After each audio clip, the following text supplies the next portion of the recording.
Oke, selamat pagi atau siang buat teman-teman semuanya.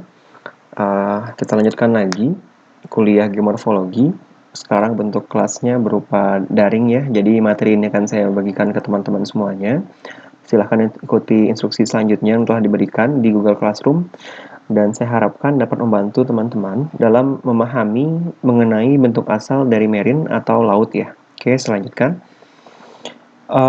Sebenarnya peristiwa yang terjadi di marine itu sendiri atau di laut itu tidak terlepas dari adanya yang kita kenal sebagai siklus hidrologi, yang mana pernah saya jelaskan di kelas sebelumnya bahwa terdapat siklus hidrologi menjelaskan bagaimana sih fluida atau air itu mengalami siklus dimulai daripada saat dia mengalami penguapan, kemudian terjadinya hujan, kemudian masuknya kembali ke laut. Dapat kita lihat pada gambar ini, terjadinya evaporasi dengan volume air hingga 320.000 km kubik ya, dan lama-kelamaan berpindah, bergerak menuju daratan dengan suhu yang semakin rendah, mengakibatkan terjadinya kondensasi yang lama-kelamaan terjadi presipitasi dengan turunnya volume air yang relatif lebih sedikit ya, 96.000 km kubik, dan kelamaan nanti terjadinya hujan, kemudian air yang jatuh ke permukaan akan mengalami salah satu dari dua peristiwa berikut. Yang pertama yaitu infiltrasi, yaitu air tersebut masuk meresap ke dalam tanah, tetapi tidak semuanya. Dikarenakan volume yang sangat besar dan sebagian mengalami runoff atau mengalir di permukaan dengan volume sebanyak 36.000 km kubik. Nah, peristiwa ini yang memberikan suatu keseimbangan dari air yang terdapat di bumi. Jadi bisa teman-teman pahami, peristiwa ini yang sangat-sangat mempengaruhi keterdapatan air, baik itu yang ada di darat maupun yang ada di laut. Oke, selanjutnya apa saja sih sekarang yang mempengaruhi sistem dari coastal atau yang di pantai ya? Teman-teman dapat lihat sendiri, landform atau bentuk-bentukan yang teman-teman temukan di pantai atau pesisir seperti itu biasanya dipengaruhi oleh yang pertama, wind driven waves, artinya di sini angin yang mempengaruhi datangnya gelombang, kemudian ada currents yaitu arus, kemudian ada disebut dengan littoral drift atau longshore drift, yaitu bentukan endapan-endapan yang berada di sepanjang pesisir, kemudian ada yang disebut dengan tides atau yang kita kenal sebagai arus tidal ya. Ini menjelaskan bagaimana interaksi antara bumi dan bulan yang mengakibatkan munculnya arus pasang surut. Nah, di sini juga dapat kita lihat adanya storm surge dan tsunami, yaitu bersifat katastrof ini ya, kejadian yang tiba-tiba, dan selanjutnya tidak terlepas juga coastal landforms itu sendiri atau bentukan yang terdapat di pesisir atau di pantai dipengaruhi oleh aktivitas dari fluvial atau sungai yang notabene berasal dari daratan. Oke, selanjutnya berikut kita dapat melihat ya, apa saja sih coastal system yang terdapat secara umum berada di permukaan bumi, mulai yang kita kenal ada dari daratan seperti itu menuju lautan, di mana terdapatnya aliran sungai yang berasal dari darat menuju laut, ya. Di sini terdapat delta. Kemudian di sini terdapat tebing-tebing, atau mungkin teman-teman sering lihat di pantai ya, terdapat jurang-jurang tinggi berbentuk tebing seperti itu, yang biasanya rentan terjadi peristiwa abrasi seperti itu. Kemudian juga terdapat yang kita kenal sebagai longshore drift, yaitu endapan-endapan yang berasal dari laut, yang mana endapan tersebut dipengaruhi oleh aktivitas gelombang yang berasal dari laut menuju daratan. Nah, kemudian juga terdapat dun-dun kecil ya di sepanjang pesisir. Teman-teman bisa lihat satu area yang relatif lebih datar. Di sini banyak terdapat aktivitas yang dipengaruhi oleh laut itu sendiri. Nah, di sini dipengaruhi oleh arus dari gelombang atau yang kita kenal secara umum yaitu ombak seperti itu.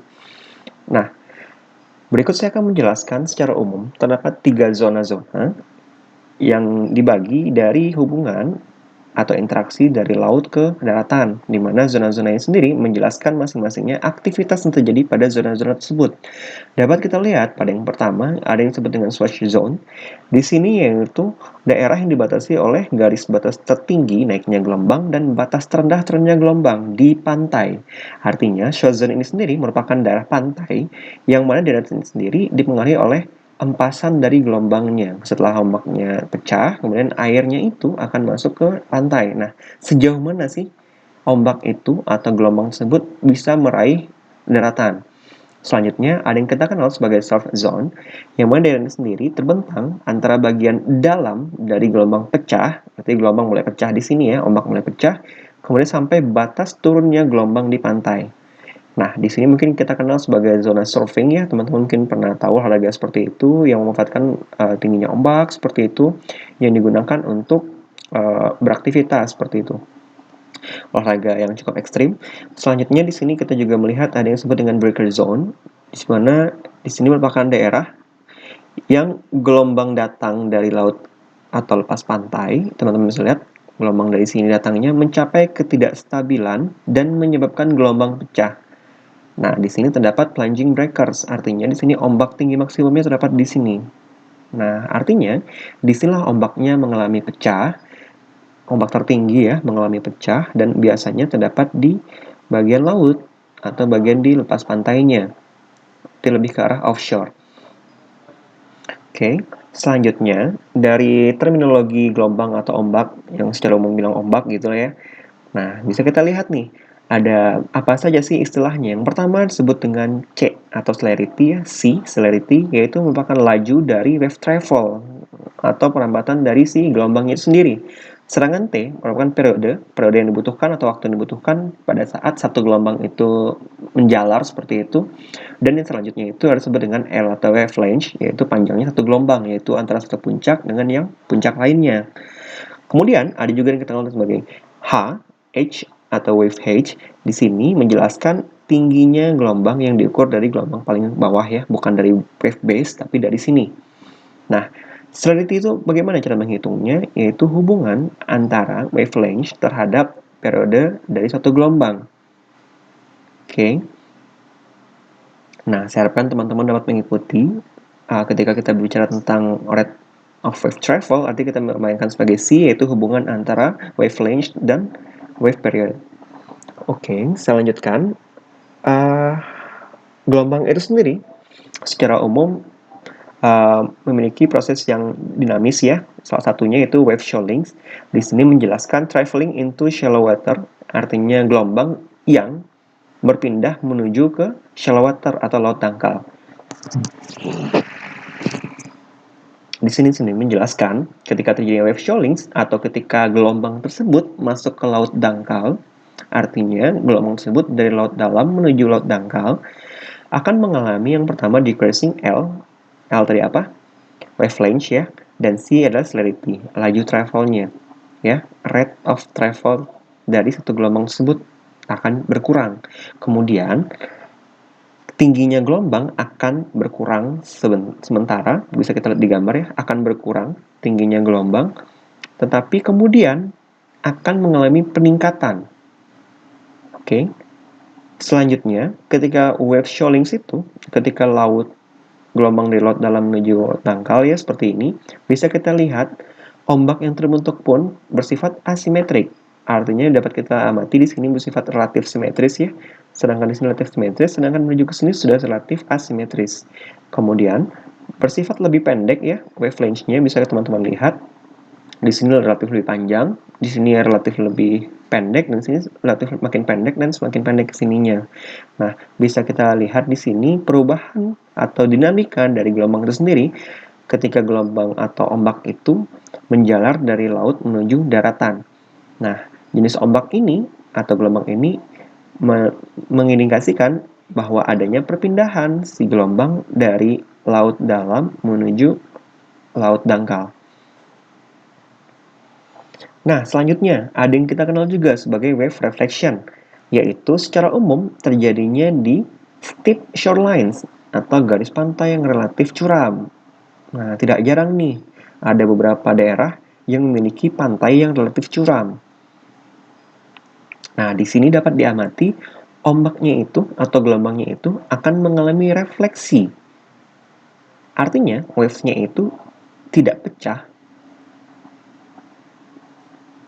melainkan direfleksikan kembali dari shoreline, sehingga ombak tersebut akan masuk ke bawah. Artinya ketika dia menjalar ke permukaan, dia tidak akan mengalami refraksi, melainkan akan mengalami refleksi, akan dipantulkan kembali menuju lautan. Nah, dapat kita lihat erosi maksimum akan terjadi pada bagian dasar di sebelah sini. Nah, erosi yang relatif lebih sedikit atau slight erosion akan terjadi di sini. Nah, dapat lihat di sini pada bagian di sini wave become higher and steeper. Kemudian semakin ke arah darat ombaknya akan mulai pecah. Kemudian di sini akan mengalami deburan seperti itu. Dan biasanya terjadi di surf zone. Oke, saya lanjutkan. Bagaimana sih pergerakan gelombang terhadap garis pantai? Apakah berhubungan antara pergerakan gelombang dan garis pantai? Dapat kita lihat diagram ini, merupakan diagram yang menjelaskan keterjadian dari satu gelombang ya, atau yang kita kenal dengan ombak, di mana posisi maksimum dari ketinggian terdapat di bagian sini. Panah menjelaskan arah dari gelombang ini ya, yaitu menuju ke sebelah kanan, artinya lautnya di sini, daratnya di sini. Kemudian dapat dilihat H atau tingginya si gelombang dapat kita lihat semakin tinggi semakin maksimum. Nah, pergerakan yang seperti ini disebut dengan pergerakan melingkar atau looping yang dimiliki oleh masing-masing gelombang, di mana di bagian atas loop atau gerakan melingkarnya akan luas diameternya, sedangkan semakin ke bawah gerakan diameternya akan semakin kecil. Nah, dapat kita lihat gerakan yang seperti ini menjelaskan artian dari gerak osilasi. Apa itu gerak osilasi? Yaitu gerak gelombang pada laut dalam, gelombang pada laut dalam ya, akibat molekul air yang melingkar. Nah, biasanya gerakan seperti ini umum terjadi di laut lepas atau laut dalam ya, seperti offshore seperti itu, dan secara umum gerakan melingkar seperti ini oleh molekul air dipengaruhi oleh beberapa hal. Yang pertama, kecepatan angin yang mempengaruhi cepatnya laju dari gelombangnya sendiri. Kemudian lamanya angin bertiup. Semakin lama angin bertiup, maka pergerakan akan terjadi secara terus-menerus. Kemudian, luas daerah, yaitu luas daerah yang mengalami gerakan yang padanya terdapat gelombang, dan selanjutnya yaitu kedalaman laut. Ini penting untuk menjelaskan sebesar apa diameter gelombang tersebut atau gerakan osilasi tersebut semakin dalam.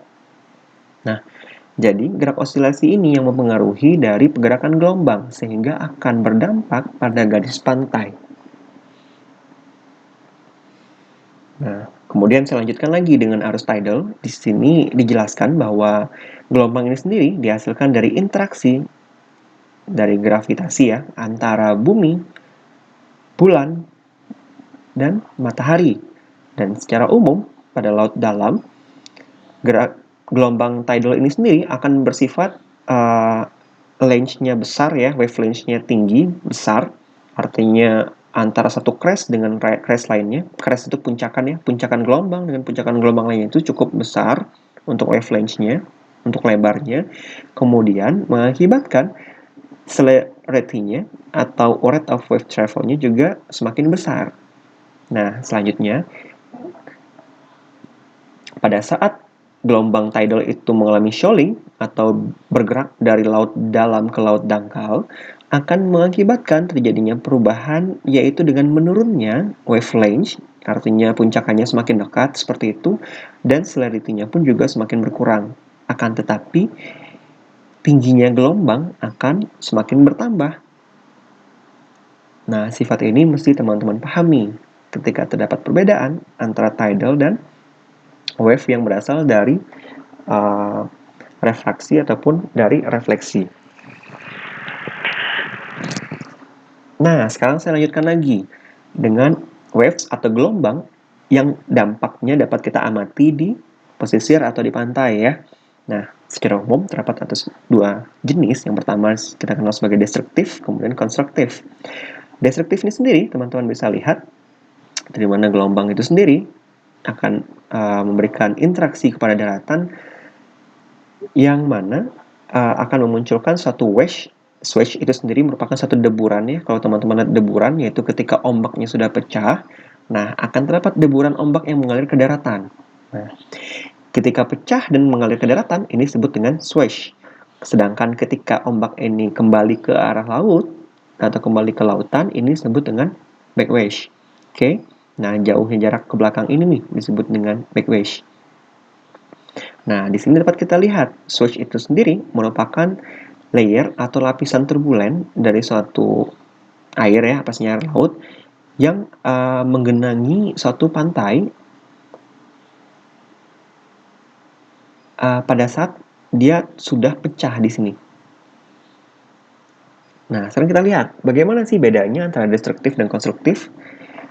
Ketika kita nyatakan sebagai gelombang destruktif, artinya swash, artinya ketika ombaknya pecah dan terdapat deburan masuk ke laut, ke darat, maaf, ketika deburan masuk ke darat, lebih lemah dibandingkan dengan backwash. Oke?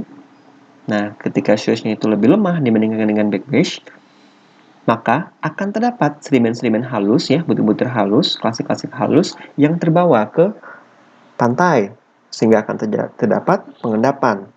Nah, akan tetapi dengan strong backwash, artinya backwashnya lebih kuat dibandingkan dengan swashnya, maka material tersebut akan terpindahkan kembali menuju lautan. Nah, hal ini akan mengakibatkan pengurangan ukuran dari suatu pantai atau pesisir. Bisa kita lihat, terdapat suatu lekukan di sini, ya. Jadi, backwashnya lebih masif, lebih kuat, lebih besar dibandingkan dengan swashnya. Oke?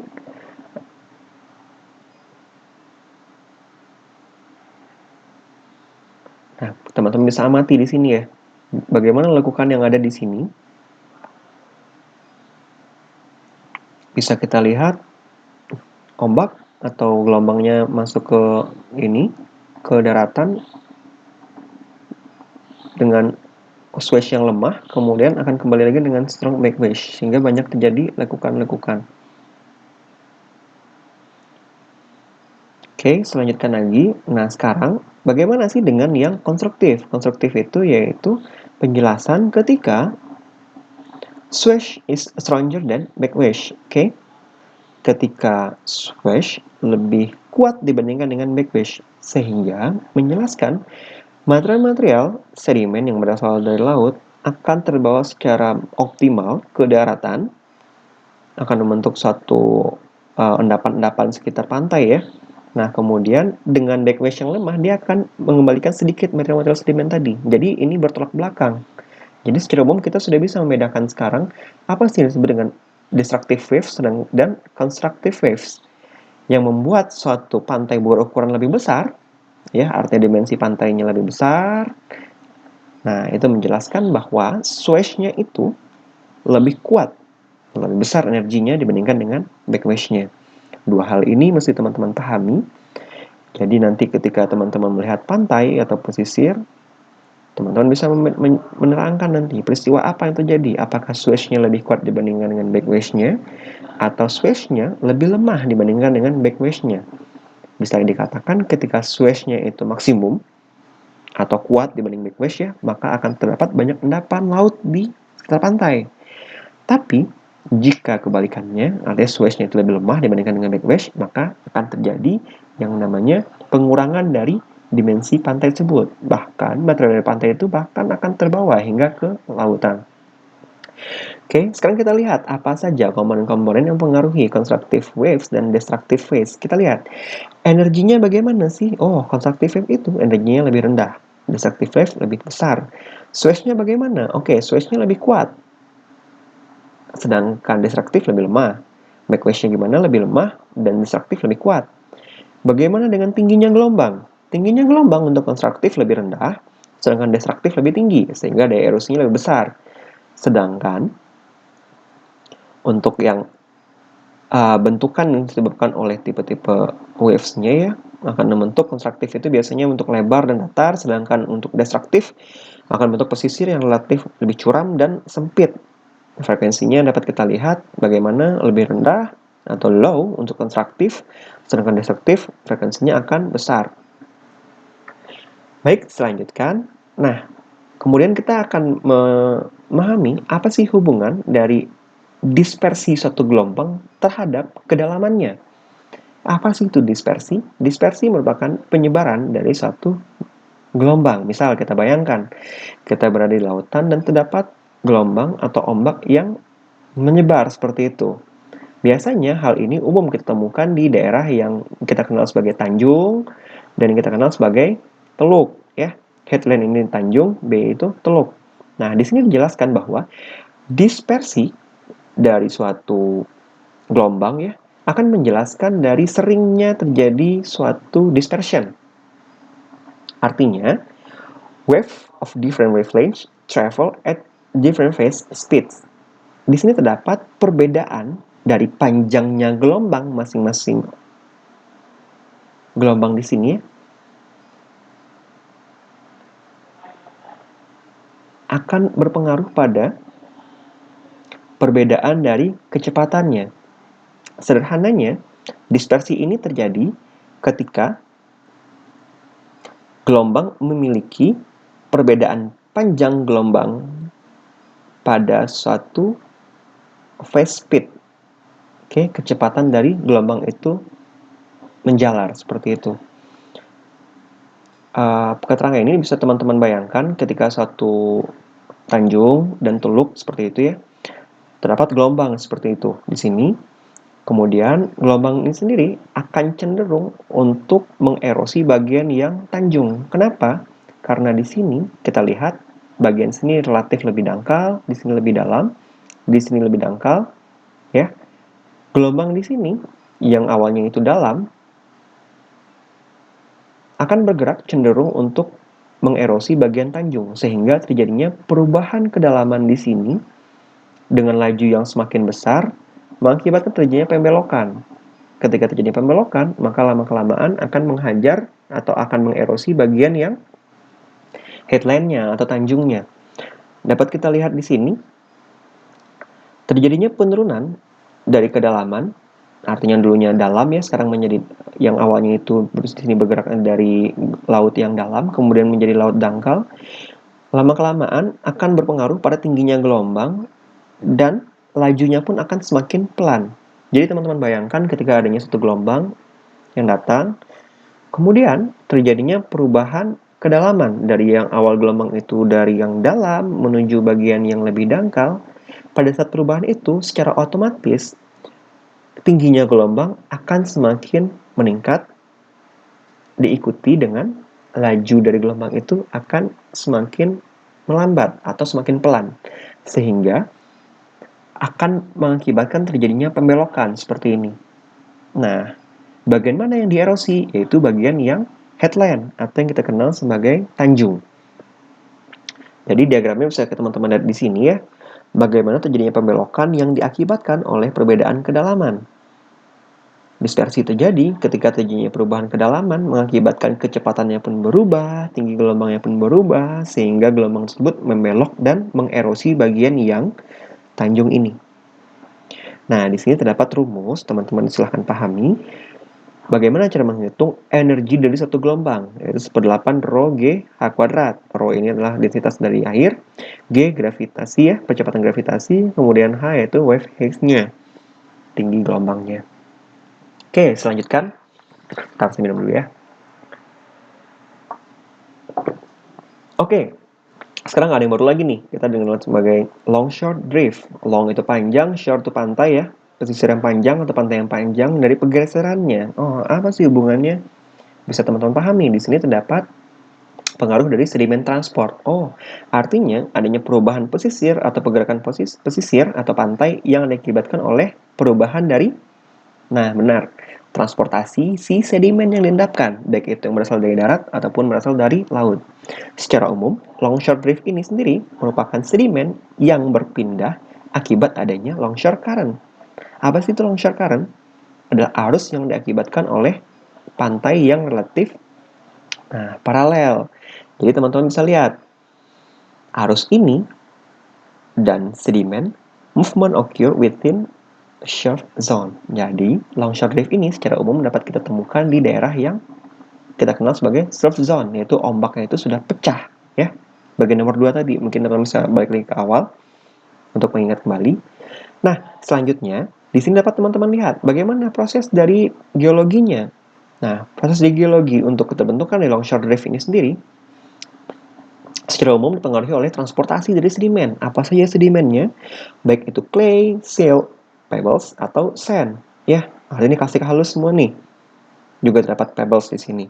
Nah, peristiwa endapan ini terjadi di sepanjang dari pantai, sehingga longshore drift ini akan mengakibatkan suatu endapan yang akan mengikuti garis pantainya.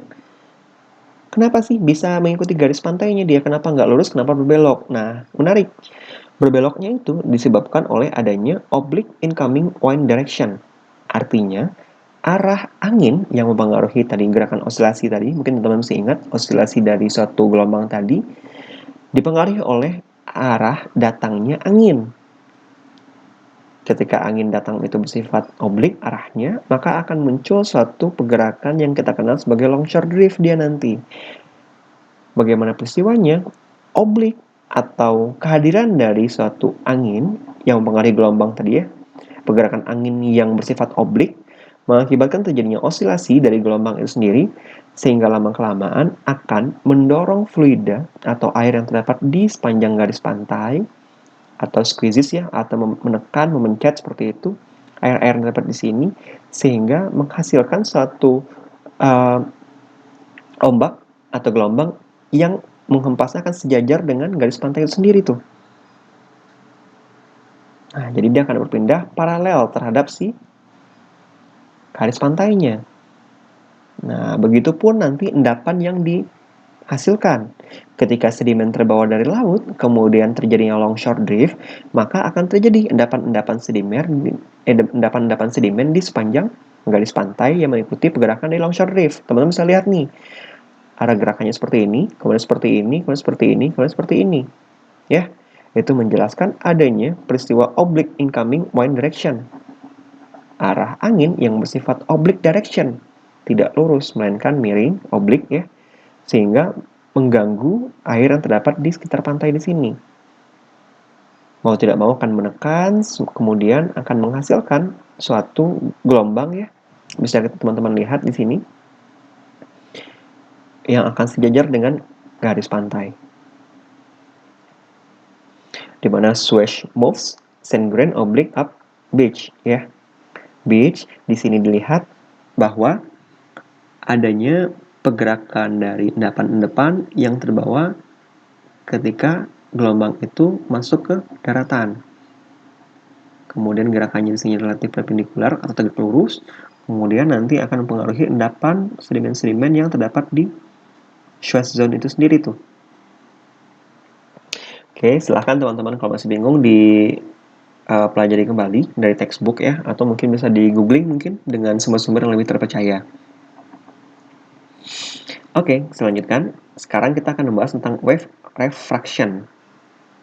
Oke, mungkin teman sudah familiar dengan refraksi ini sendiri, yaitu part of wave that shows, artinya ketika wave atau gelombang itu mengalami perpindahan dari bagian dalam, laut dalam ke laut yang lebih dangkal, maka dia lama-kelamaan akan bergerak semakin pelan, sehingga akan memunculkan satu pelengkungan atau bengkok di sininya dia.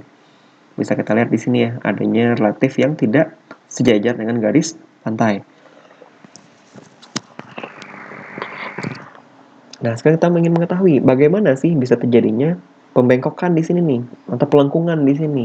Nah, proses ini dijelaskan akibat adanya perubahan sudut, atau bisa lihat di sini ya. This process by which the direction of wave moving in shallow water at an angle to the bottom contours is changed. Jadi adanya perubahan dari sudut dari bottom contour atau kontur di bawahnya mengakibatkan terjadinya pembelokan. Jadi ketika teman-teman bayangkan ketika adanya ombak atau gelombang yang datang dari laut menuju daratan, nah terjadi tuh pada laut yang dangkal di sini terjadi perpindahan akibat adanya angle to the bottom contours. Jadi adanya perubahan dari kontur tepat di bawah mengakibatkan terjadinya pelengkungan di sininya. Nah, bagian ini bisa kita jelaskan juga dari the part of the wave crest advancing in shallow water. Jadi ketika gelombang-gelombang ombak itu ya berada di laut dangkal, kemudian dia akan berpindah semakin lama semakin pelan dibandingkan dengan yang terdapat di laut dalam tadi. Nah, Perubahan ini yang diakibatkan oleh perubahan dari bottom contours atau sudut terdapat bottom contour mengakibatkan terjadinya bending pada ombak itu sendiri, sehingga terjadi pembelokan dia. Oke, teman-teman bisa lihat gambar lebih lanjut ya, bagaimana sih longshore current itu bisa terbentuk. Adanya perubahan gerak yang diakibatkan oleh tadinya ada arah angin ya yang bersifat oblik, sehingga mengakibatkan fluida-fluida atau air yang terdapat di sini mengalami penekanan, squeezing, sehingga endapan-endapan terbawa dari laut pun akan diendapkan sejajar dengan, atau partikel-partikel sedimennya pun akan diendapkan sejajar dengan garis pantainya. Nah, bisa dari sini lebih jelasnya bagaimana satu garis pantai di sini ya. Kemudian terdapat endapan-endapan halus yang terdapat di depan pantai seperti ini. Nah, ini nih produk yang dihasilkan dari peristiwa longshore current. Bagaimana suatu fluida atau suatu gelombang yang dipengaruhi oleh angin yang bersifat oblik membuat terjadinya pembelokan seperti itu ya, sehingga mau tidak mau fluida di sini pun akan ikut tergencet dianya, tertekan. Nah, endapan sedimen akan diendapkan mengikuti dengan sejajar dengan gelombang, arah datangnya gelombang. Yang dapat dilihat, bahkan bisa suatu ketika ombaknya tinggi, sedimen-sedimen dapat sini akan berpindah ke garis pantai di sini. Nah, ini kenampakan aslinya. Teman-teman bisa lihat nanti di Google ya. Kenampakan bagaimana sih bentuk longshore reef sendiri? Nah, lihat. Bagaimana dia mengisi pesisir-pesisir di sebelah sini. Nah, endapan-endapan halus ini berasal dari lautan. Iya. Kenapa sih bisa berbentuk seperti ini? Karena adanya pembelokan diakibatkan adanya oblik dari si wind direction tadi. Wind direction tadi, angin tadi arah datangnya berbelok, kemudian gitu ya, oblik sifatnya. Kemudian mau tidak mau terjadi longshore drift, perubahan arah datang gelombang lautnya nanti, sehingga endapan sedimennya pun akan mengikuti dari arah datang gelombang. Bisa lihat lengkungannya sebelah sini. Oke, selanjutkan. Nah, sekarang kita lihat nih, bagaimana sih proses dari suatu erosi yang diakibatkan oleh wave itu sendiri, atau gelombang atau ombak seperti itu ya. Ada dua nih. Ada yang pertama ada yang disebut dengan abrasion, yang kedua ada yang disebut dengan quarrying. Abrasion itu apa? Yaitu abrade ya. Abrasi secara umum teman-teman bisa lihat bagaimana satu laut memiliki ombak, kemudian mengikis batu-batu yang terdapat di daratan akibat dihempas oleh gelombang itu sendiri. Kemudian ada yang sebagai quarrying, yaitu blocks broken loose by wave impact.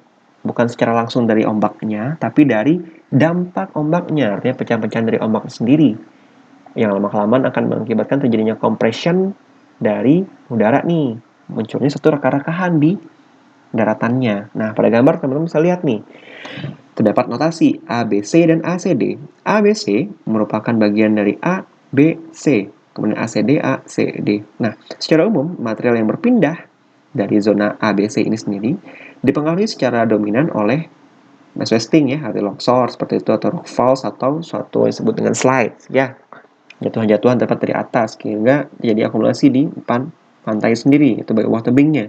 Sedangkan kalau material eroded by surf, ini secara umum dipengaruhi oleh aktivitas dari gelombang. Dia nanti akan membentuk suatu notch namanya ya, yaitu bagian yang cekuk atau teruk di dalam ya, akibat terus-terusnya dikikis oleh ombak seperti itu. Nah, lama-kelamaan nanti bagian sini juga akan tererosi, habis ya, bentuk satu tebing akibat adanya pelapukan dari matahari. Kemudian lama-kelamaan dia akan mundur ke belakang, sehingga bagian sini akan mengalami yang namanya rock slide atau rock falls seperti itu. Nah, teman-teman pahami tebing-tebing seperti ini. Nah, tidak hanya dari peristiwa rock falls-nya saja yang mengaruhi, tapi juga dari aktivitas di gelombang yang terdapat dari lautnya. Oke, paham lah ya? Nah, selanjutnya kita lihat bagaimana sekarang pembentukan satu bentuk-bentuk lahan yang terdapat di pesisir atau pantai. Nah, ada yang kita kenal sebagai primary coast, yaitu terbentuk secara dominan oleh aktivitas dari land atau daratan ya.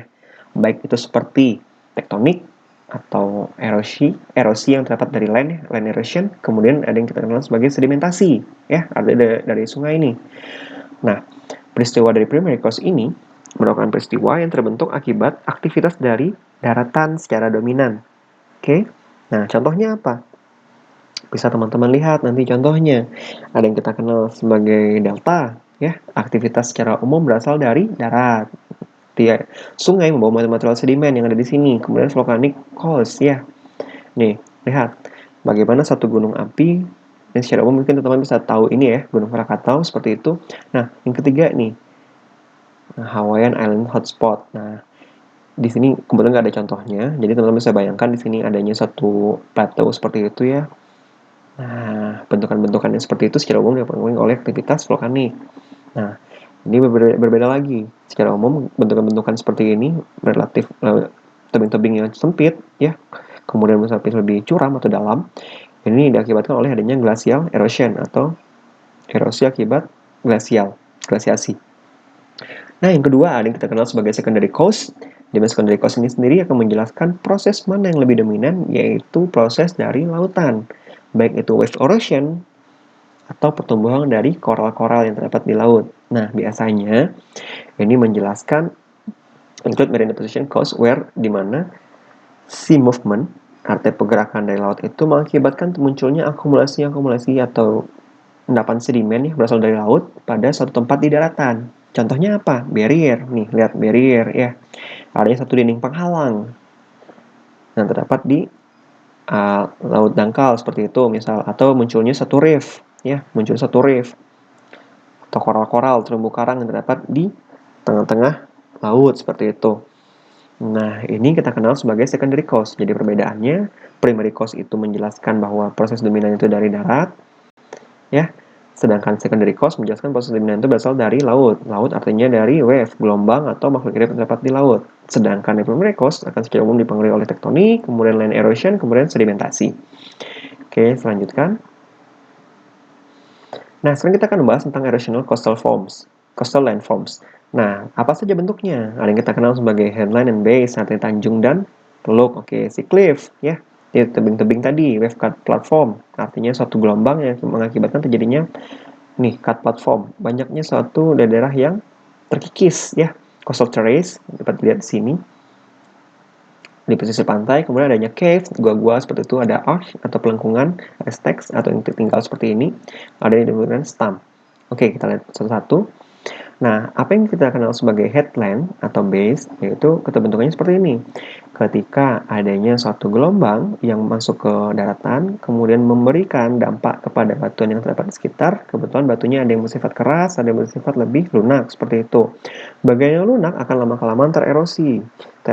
Kemudian terdapatnya endapan-endapan yang terdapat di sini. Material mana? Material dari laut, ya. Sehingga lama-kelamaan akan mengakibatkan munculnya atau terbentuknya satu bay atau teluk. Sedangkan bagian yang keras, tadi bisa kita lihat ya, relatif lebih keras, batuannya lebih kuat gitu ya, akan terjadi yang kita kenal sebagai tanjung. Nah, garis pantai sendiri akan berubah seiring dengan berjalannya suatu waktu. Oke, bisa terlihat nih pergerakannya nih. Awalnya tidak ada endapan, kemudian ada endapan sedimen di sini, kemudian adanya endapan sedimen berasal dari lautan di sini. Nah, sedangkan untuk bagian sininya akan semakin menjadi tanjung dia.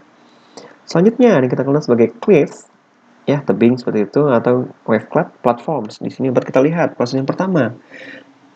Gelombang laut itu berdampak atau mengabrasi, mengerosi bagian-bagian terdapat di sini ya.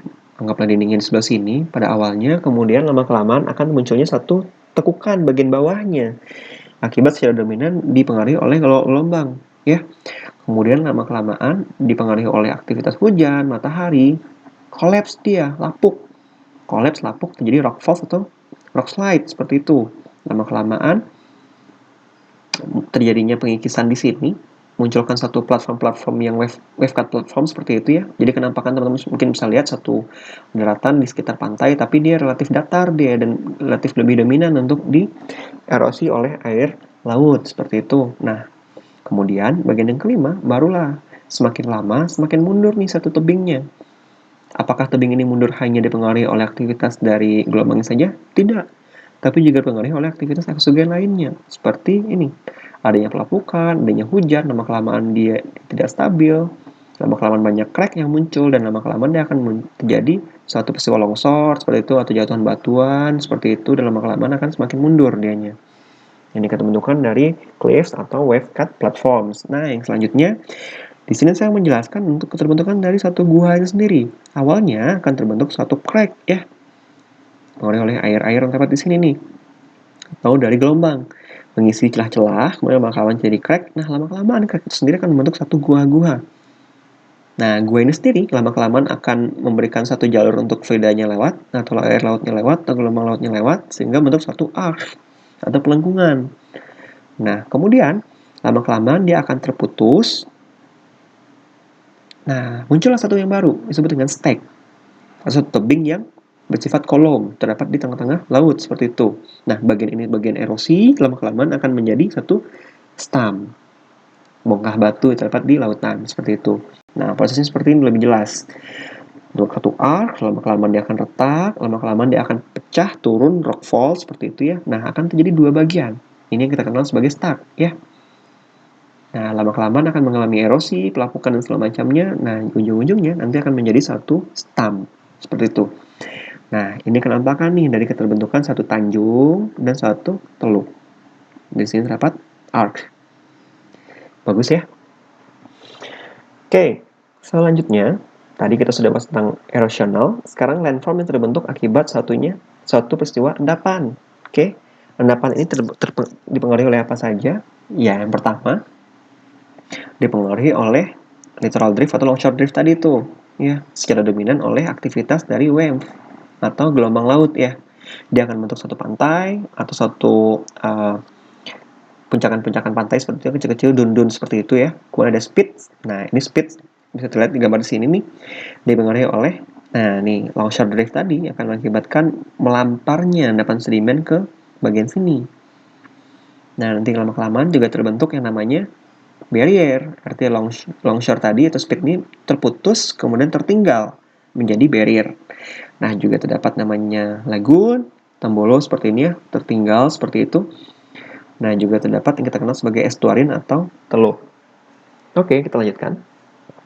Bagaimana suatu speed terbentuk? Speed itu merupakan satu endapan yang terbentuk akibat longshore drift ya. Ketika arah dari anginnya itu berubah atau mengakibatkan oblik seperti itu, jadi endapan ini pun akan mengikuti arah gelombang dari selautnya. Lama-kelamaan dia akan bergeser, dan munculkan endapan di sebelah sini. Ya. Kemudian pada saat di sini terjadi perubahan lagi, oblik lagi di sini, wave direction akibat pengaruh dari angin tadi, sehingga mengakibatkan speednya tadi berbelok ke sebelah sini. Nah, di sini diendapkan sedimen-sedimen yang berasal dari laut, sehingga di sini dikenal sebagai salt marshes atau rawa asin, ya. Asinnya aktivitas dari air lautnya pasti. Kemudian juga berpengaruh dari aktivitas sungai. Adanya river mouth di sini. Mungkin di sini ada distributed channels. Nah, selanjutnya, bar. Bar itu merupakan keterbentukan yang terjadi akibat speed tadi. Ya, ketika adanya longshore drift, kemudian terjadinya endapan yang mengikuti arah datangnya gelombang, sehingga mengisi bagian di sebelah sini, dan lama-kelamaan akan membentuk satu dinding barrier seperti itu ya. Nah, membentuk suatu bar nantinya. Bagian yang tidak terkoneksi langsung dengan laut, artinya sudah mengalami isolated area di sini ya, tidak ada lagi aktivitas laut. Nah, di sini bisa kita sebut sebagai daerah lagun. Jadi teman-teman bayangkan ketika ada lagun, otomatis tidak ada lagi tuh aktivitas yang dipengaruhi oleh laut karena sudah tertutupi atau terhalangi oleh bar seperti itu. Oke, selanjutkan lagi. Nah, sekarang kita membahas tentang coastal morphology, di mana coastal morphology sendiri menjelaskan morfodinamik proses. Jadi, proses apa saja sih yang mempengaruhi keterbentukan dari morfologi yang terdapat di pantai? Yang pertama, bisa kita lihat di sini, proses ini sendiri secara umum ya, kita kembalikan dulu, dipengaruhi oleh angin, tidal, current, waves, biota, soil, kemudian adanya sea level change, kemudian adanya interaksi antara material dari coastal zone. Ya, bisa kita lihat pada gambar, pada awalnya terdapat terjadinya naiknya muka air laut ya, sehingga menjadi satu daratan. Nah, lama-kelamaan nanti akan terbentuk yang kita kenal sebagai satu bay atau suatu headland atau tanjung seperti itu. Kemudian gelombang tadi akan mengerosi bagian-bagian di sebelah sini, ya, sehingga akan membentuk satu pulau-pulau kecil nanti depannya. Nah, ketika selama-lamanya erosi, nanti akan muncul tuh yang kita kenal sebagai wave cut cliffs yang tadi ya, yang akibat dari erosi dari si gelombangnya, kemudian juga akan terbentuk suatu dinding-dinding terjal seperti ini akibat abrasi secara langsung oleh gelombang tadi.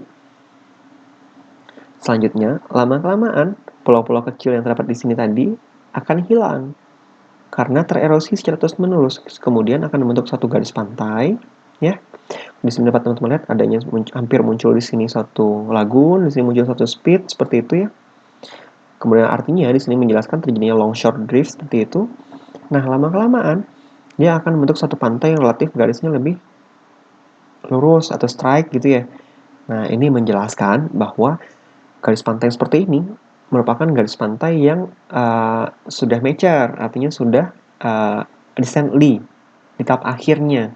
Sedangkan ketika teman-teman di sini, artinya ini masih baru nih. Nah, peristiwa ini akan terjadi secara berurutan, yang secara dominan akan dipengaruhi oleh aktivitas dari wave atau gelombang dari laut itu sendiri. Oke, coastal system yang lainnya, yaitu di sini menjelaskan hubungan antar stream, artinya river ya, terhadap pembentukan dari suatu pantai. Untuk delta, teman-teman paham, ada aktivitas dari fluvial atau dari jalur sungai, kemudian diikuti dengan coastal landforms. Misal ada barriernya, ada lagunnya, ada estuarinnya, ada deltanya, seperti itu. Kemudian di sini akan menjelaskan delta itu sendiri terbentuk akibat adanya endapan sedimen yang berasal dari sungai ya, yang masuk ke lautan atau masuk ke suatu danau misal. Kemudian ada yang kita kenal sebagai subareal delta plain, yaitu bagian yang terdapat di delta plain, upper delta plain yaitu lebih ke arah darat, kemudian lower delta plain ke arah laut. Nah, di sini dijelaskan upper delta plain sendiri merupakan batas maksimum suatu arus tidal dapat mencapainya. Sedangkan lower delta plain secara otomatis akan secara dominan dipengaruhi oleh arus tidal sendiri. Nah, dapat kita lihat di sini komponen-komponen dari satu delta. Ini jalur sungainya ya. Nah, di sini dapat splay, artinya ada bocor di sini nih tanggulnya, sehingga menyebabkan satu delta-delta kecil, ya. Kemudian di sini flood basin, ya, ketika terjadinya satu penggenangan secara masif akan tergenang di sininya, artinya endapannya relatif lebih halus di sininya. Kemudian ada distributary channel, artinya bagian dari river yang mencapai sejauh mungkin dari masuk ke dalam laut. Biasanya ini terdapat di daerah delta front, itu udah makin jauh. Kemudian juga kita kenal sebagai subareal delta plain, artinya upper di sebelah sini, lower semakin ke sini ya. Kemudian ada yang kita kenal sebagai delta slope, umumnya terdapat delta front, kemudian di sini juga kenal sebagai pro delta, semakin jauh ke laut dalam. Seperti itu. Nah, pertumbuhan delta itu sendiri dijelaskan dipengaruhi oleh progression into ocean or lake. Artinya progression artinya endapan dari darat menuju ke lautan, ya. Selain itu juga dipengaruhi pertumbuhan di satu delta, perkembangan satu delta itu juga dipengaruhi oleh switching dari delta lobe. Artinya lobe ini ya, lobe di sini berpindah di sini ke sini, di sini ke sini. Itu juga mempengaruhi pertumbuhan atau perkembangan dari satu delta. Nah, sedangkan pembentukan delta itu sendiri dipengaruhi oleh aktivitas atau interaksi antara river flow, artinya dari sungai, kemudian dari laut, dan arus tidal yang terjadi ketika interaksi antara bumi, bulan, dan matahari. Nah, di sini lebih jelasnya, teman-teman bisa lihat nih penampakan delta itu sendiri. Bagaimana aktivitas dari sungai dapat masuk ke daerah lautan, membawa partikel-partikel sedimen di sini ya, akan membentuk suatu distributary namanya, ya.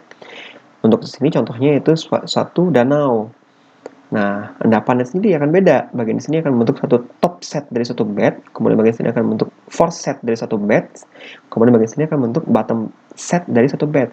Ini menjelaskan suatu paket-paket endapan yang terbentuk yang membentuk ketika suatu landformnya itu berbeda.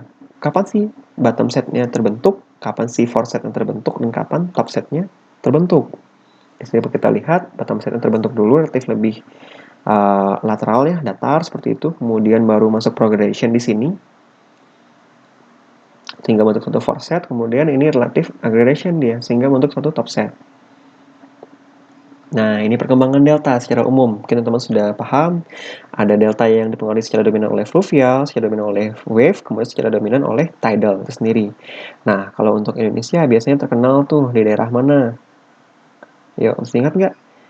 Ya, ada yang disebut dengan delta Mahakam ya, tapi di sini kebetulan ada masuknya tuh Papua Nugini di sini. Nah, di sini nih, Kutai ya, menjelaskan secara dominan aktivitas dari fluvial dominated. Nah, ini pun akan mempengaruhi nanti bentuk-bentuk lob yang terbentuk. Lob itu apa yang kayak gini nih? Nah, kayak gini lobnya nih. Bagaimana satu perkembangan secara lateral satu delta itu.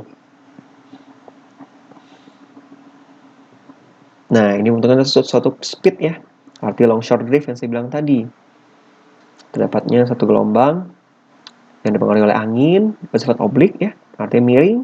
Mau nggak mau, endapannya itu pun akan mengikuti dari arah datangnya gelombang, sehingga akan membentuk satu daratan-daratan di bagian sini. Jadi dia nggak ikutin sini doang nih, tapi dia akan ke sana, dan lama-kelamaan akan melampar seperti ini. Nah, yang kayak gini disebut dengan speed nih. Oke, selanjutnya ada yang kita kenal sebagai barrier. Kapan sih barrier itu terbentuk? Nah, barrier itu terbentuk awalnya dimulai dari speed dulu. Ya, ada long short drift untuk speed di sini, terjadinya pembelokan di sini ya. Akibat perubahan dari arah anginnya lagi, lama-kelamaan berkembang di sini dan lama-kelamaan terputus. Baik itu oleh erosi ataupun oleh arah angin yang berbeda kembali, sehingga mengakibatkan munculnya satu barrier di sini. Barrier ini berperan sebagai dinding penghalang untuk ombak masuk ke bagian sini. Ketika barrier ini sudah secara masif menutupi bagian ini, daerah ini dapat kita kenal sebagai suatu lagu. Nah, ini membentukkan barrier dari suatu delta nih, ya. Jadi, suatu aktivitas dari gelombang dapat membentuk suatu yang kita kenal sebagai barrier ya. Speed membentuk satu barrier. Nah, tapi dia juga bisa membentuk satu delta. Peristiwanya kapan? Nah, peristiwanya ketika terjadinya arus pasang surut. Mengakibatkan munculnya satu delta-delta kecil. Tapi deltanya ini sekarang sudah berada di daerah satu lagun, tidak ke daerah laut lagi. Ini dipengaruhi secara umum oleh aktivitas pasang surutnya muka air laut. Oke, sekian materi kali ini. Saya harapkan teman-teman mengerti. Silahkan diulang-ulangi ketika tidak paham, dan ketika ada yang bingung, silahkan ditanyakan. Saya harapkan teman-teman paham dan gunakan materi ini sebaik mungkin. Terima kasih, saya tutup. Assalamualaikum warahmatullahi wabarakatuh.